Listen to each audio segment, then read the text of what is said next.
మహాగణాధిపతయే నమః. ఓం గురుభ్యో నమః. ఓం శ్రీమాత్రే నమః. పరమేశ్వర స్వరూపమైనటువంటి జ్యోతిష, వాస్తు మరియు ఇతర అనేకమైనటువంటి శాస్త్రములను మనకు అందించినటువంటి మహర్షులకి నమస్కారం. హయగ్రీవ హయగ్రీవ హయగ్రీవేతి యో వదేత్తస్య నిస్సరతే వాణి జన్హుకన్యా ప్రవాహవత్. అరుణాం కరుణాతరంగితాక్షీం ధృతపాశాంకుశపుష్పబాణచాపాం అనిమాదిభిరావృతాం మయూకైః అహమిత్యేవ విభావయే భవానీం. శ్రీమాత్రే నమః. ప్రేక్షకులకి ఆ లలితాంబిక అమ్మవారి యొక్క అనుగ్రహం పరిపూర్ణంగా కలగాలని మనస్ఫూర్తిగా కోరుకుంటూ నేను మీకు ఈరోజు చెప్పుకోబోయేటువంటి టాపిక్ ఏమిటి అంటే, మనం చూడండి, మన లైఫ్లో ఎవరితోనైనా ఒకరితో మనకు రుణం ఉంటుంది. అంటే ఎలాగా అంటే, తండ్రితో ఉంటుంది ఒక్కోసారి తల్లితో, ఒక్కోసారి అన్నదమ్ములతో, ఒక్కోసారి వ్యాపార భాగస్వాములతో, లేనట్లయితే జీవిత భాగస్వామితో. ఇవన్నీ మన జాతకంలో ఉండే గ్రహాన్ని బట్టి మనం చెప్పొచ్చు. మీరు వీళ్ళకి రుణపడి ఉన్నారు, అందుకే మీరు వీళ్ళకి సేవ చేస్తున్నారు, లేదా వీళ్ళకి మీరు ఖర్చు పెడుతున్నారు అనేటువంటిది.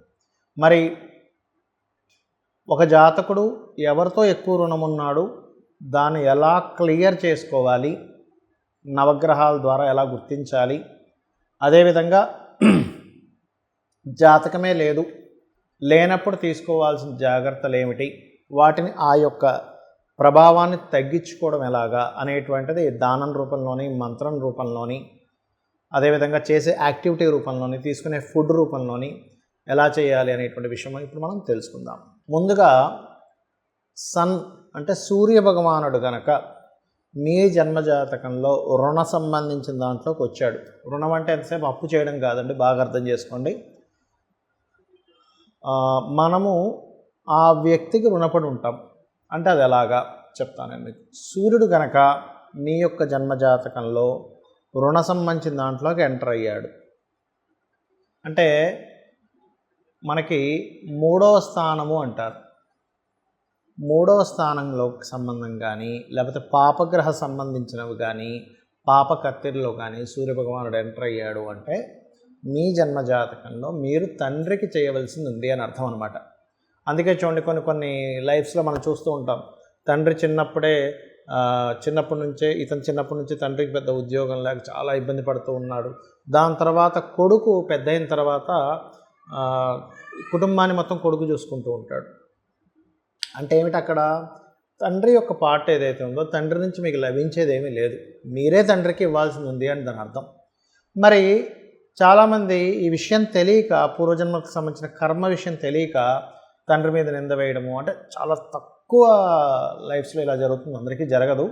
బట్ ఏంటంటే, మా తండ్రి సరిగ్గా బాధ్యతగా లేక ఇట్లా అయ్యారండి, అది ఇది అంటాం. అంటే ఏమిటి ఇక్కడ, మరి ఆ బాధ్యతగా లేనటువంటి విషయాన్ని మనం సమర్థిస్తున్నామా అంటే కాదు. ఇక్కడ మీరు అర్థం చేసుకోవాల్సింది ఏంటంటే, అక్కడ ఈ జాతకుడు ఎవరైతే ఉన్నారో, మనకి పరాశర మహర్షి చెప్పినటువంటి జ్యోతిష సంబంధించినటువంటి విషయాల్లో మనకి సనాతన ధర్మంలో కానీ ఉన్నటువంటిది ఏమిటంటే, రుణరూపేణ మనిషి జన్మనెత్తుతాడు. అది ప్రతి ప్రాణి కూడా ఇంకొక ప్రాణికి రుణపడి ఉంటుంది, ప్రతి జీవి ఇంకో జీవికి రుణపడి ఉంటుంది. అది మనం తీసుకునే ఫుడ్ విషయంలో కావచ్చు, అన్నిట్లో ఉంటుంది. మరి ఇలా ఎవరికైనా సరే సన్ గనక ఇలా రుణ సంబంధం వచ్చినప్పుడు మీరు తీసుకునే ఫుడ్లో కూడా గుర్తుపెట్టుకోండి, ఎక్కువగా గోధుమలు తినకూడదు. వీలైతే గోధుమలు దానంగా ఇవ్వాలి. తండ్రితోని లేదా తండ్రి తరపు బంధువులతోని, కొంతమంది చూడండి, తండ్రి సమానులు ఉంటారు, కొంతమంది చిన్నాన్నలు, పెదనాన్నలు, వాళ్ళతో కూడా మీరు ఎప్పుడూ ఘర్షణ పడకండి. ఎందుకంటే ఆల్రెడీ మీ జన్మజాతకంలో సన్ వీక్గా ఉన్నాడు. తండ్రి నుంచి రావాల్సింది కాకుండా తండ్రికే మీరు చేయవలసిన పరిస్థితులు ఏర్పడ్డాయి. అప్పుడు మీరు అర్థం చేసుకోవాల్సింది ఏంటంటే, ఓకే, నా పర్సనల్ చార్ట్లో ఇలా ఉంది అంటే, నేను సంథింగ్ పాస్ట్ లైఫ్లో తండ్రిని ఏదో ఇబ్బంది పెట్టుంటాను, తండ్రి ద్వారా బాగా పొంది ఉంటాను, దాన్ని ఇప్పుడు రిటర్న్ చేయాల్సిన పరిస్థితి ఈ జన్మలో ఉంది అనేటువంటిది మీరు బాగా అర్థం చేసుకోవాలి. కానీ పోట్లాడడము, ఒక్కొక్కసారి ఏమవుతుందంటే, ప్రతి ఒక్కరికి తండ్రి రూపంలో రాదు, గవర్నమెంట్ రూపంలో వస్తుంది. కొంతమంది చూడండి, నేను గవర్నమెంట్ జాబ్లో జాయిన్ అయ్యానండి, మొత్తం నా జీవితం అంతా సర్వీస్ చేయడానికి అయిపోయింది అంటూ ఉంటారు. అలా కొంతమంది గవర్నమెంట్ జాబ్లో జాయిన్ అయ్యి అందులో వాళ్ళు పొందుతారు కూడా. అంటే పెద్ద పెద్ద గెజిటెడ్ ఆఫీసర్స్ ఉన్నారనుకోండి, వాళ్ళందరూ ఏమిటంటే దాని ద్వారా పొందే వాళ్ళు ఉంటారు. కొంతమంది ఆ కింద కొంతమంది చాలా చిన్న చిన్న జాబ్స్లో పాపం ఇబ్బంది పడుతూ ఉంటారు, ఎప్పుడు కూడా ఎంతో కష్టపడుతుంటారు, వాళ్ళకి రికగ్నైజ్ రాదు. పెద్ద పెద్ద అధికారులు వాళ్ళని గుర్తించరు, అధికారుల నుంచి ఇబ్బంది ఉంటుంది. అంటే కారణం ఏమిటి, సన్ యొక్క పొజిషన్ సరిగ్గా లేదు. మరి దీనికి ఏం చేయాలి ఆదివారాలు ప్రత్యేకంగా మీరు శ్రీతైల మధుమాంసాన్ని త్వజతే అంటుంది శాస్త్రం. అంటే ఏమిటి? స్త్రీని కలవకుండా ఉండడం, నూనె తలకి రాసుకోకుండా ఉండడం, మాంసము మధువు ఆదివారం ముట్టుకోకుండా ఉండడం చేయాలి ఒకటి. అంటే సన్ యొక్క బలం మీరు పెంచుకోవాలంటే. అలా అని చాలామంది తెలియక ఏం చేస్తారంటే సన్ బలంగా లేడు కాబట్టి నేను కెంపు పెట్టుకుంటా అంటారు. అది చేయకూడదు. ఎప్పుడు దానం రూపంలో చేస్తుండాలి కానీ ధారణ రూపంలో చేయకూడదు, గుర్తుపెట్టుకోండి. అదేవిధంగా ఎక్కువగా గోధుమలు ఇస్తూ ఉండడం, గోధుమ రవ్వ గోవుకు తినిపించడం, వీలైనంత మటుకు ఆదివారాలు ఉపవాసం ఉండడం, ఇవి గనక చేసినట్లయితే మీ లైఫ్లో సన్ యొక్క పాత్ర ఏమిటి అంటే మీరు ఒక మంచి పొజిషన్కి వెళ్ళడం. మనకి సూర్యభగవానుడు పొజిషన్ ఇస్తాడు కాబట్టి ఆ పొజిషన్కి వెళ్ళేటువంటి యోగం ఈ సన్ ద్వారా మీకు లభిస్తుంది. సో ఇది చేయండి, ఆటోమేటిక్గా మీకు ఈ సన్ రిలేటెడ్ సంబంధించిన అనుగ్రహం కలుగుతుంది, అన్ని విధాలా బాగుంటుంది. ఆదిత్య హృదయ పఠనం ఎక్కువగా చేయండి. వీలైతే మీకు తండ్రి సమానుల వాళ్ళకి ఏదైనా వస్త్రాలు అవి దానంగా ఇస్తూ ఉండండి. వాళ్ళకి ఏదైనా కావాలేమో చూసుకోండి. అప్పుడు ఆటోమేటిక్గా మీ కర్మ అనేటువంటిది తొలగుతుంది.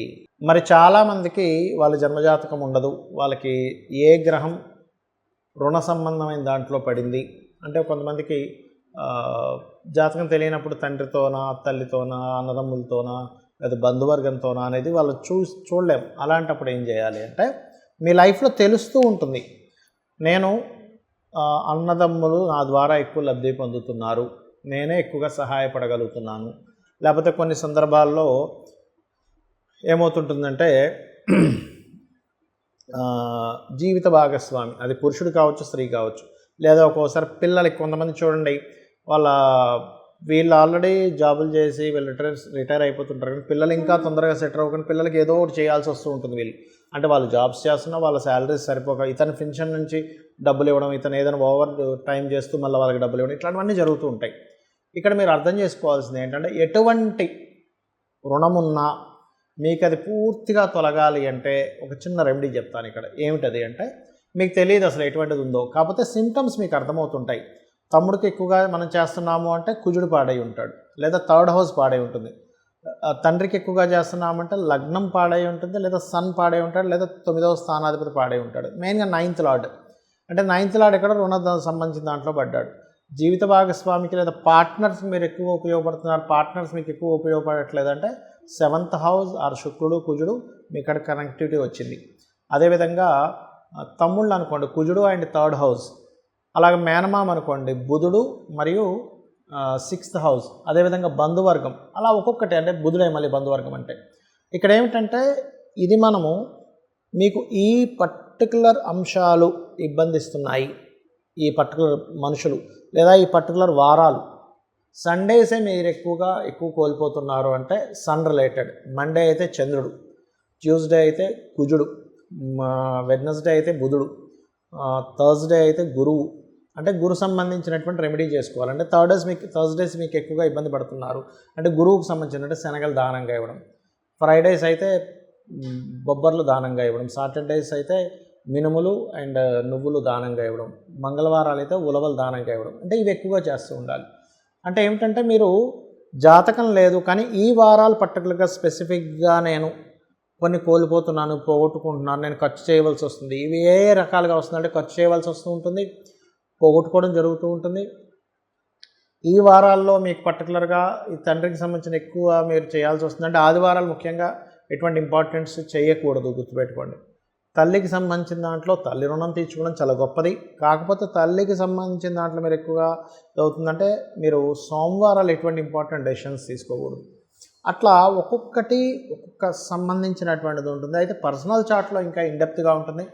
అయితే ఇక్కడ నేను చెప్పే రెమెడీ ఏమిటంటే పర్టికులర్గా గుర్తుపెట్టుకోండి, నవగ్రహాల దగ్గర దీపారాధన చేయండి. ఏదైనా ఒక రోజు మీకు లక్కీ డే అనుకున్న రోజు నవగ్రహాల దగ్గర దీపారాధన, 9 గ్రహాల దగ్గర దీపారాధన చేసి మీరు ఏం చేస్తారంటే ఆ 9 గ్రహాల దగ్గర ఏదైనా ఒక పదార్థాన్ని నైవేద్యంగా పెట్టి శివాలయంలో శివునికి ప్రదక్షిణం చేసుకొని శివాలయంలో విష్ణు సహస్రనామాలు పఠనం అండ్ లలితా సహస్రనామాలు వినడం కానీ పఠనం కానీ చేయండి. కొంతమందికి చదవడం రాదు, కేవలం కూర్చొని వినండి.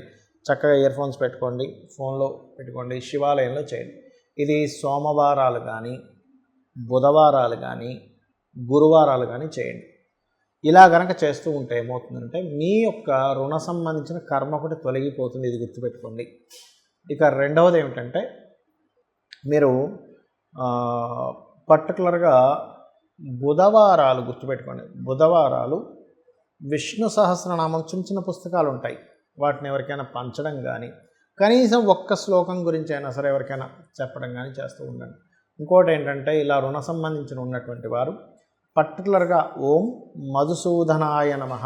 ఎందుకంటే వీళ్ళు ఈ రుణం ఉండడం వల్ల ఆ పెయిన్ ఉంటుంది వీళ్ళకి, అబ్బా ఎప్పటికీ నేనే వీళ్ళకి ఇదవుతున్నాను అంటే అది ఏమైపోతుందంటే ఎక్కువగా చేస్తున్నప్పుడు అరే ఏమిటి నేను ఎంత చేస్తున్నా సరే వీళ్ళ నుంచి నాకు రికగ్నైజేషన్ లేదు అంటే ఏమవుతుందంటే రుణపడ్డప్పుడు ఏమవుతుందంటే మీరు ఏదైతే వాళ్ళకి సేవ చేస్తుంటారో, మీరు ఏదైతే సపోర్ట్ చేస్తుంటారో అది గుర్తింపు కింద కూడా రాదు. ఊరికి చేస్తూ ఉంటారు, అది గుర్తింపు కిందకి రావాలని రూల్ లేదు, అక్కడ పెయిన్ ఏర్పడుతూ ఉంటుంది.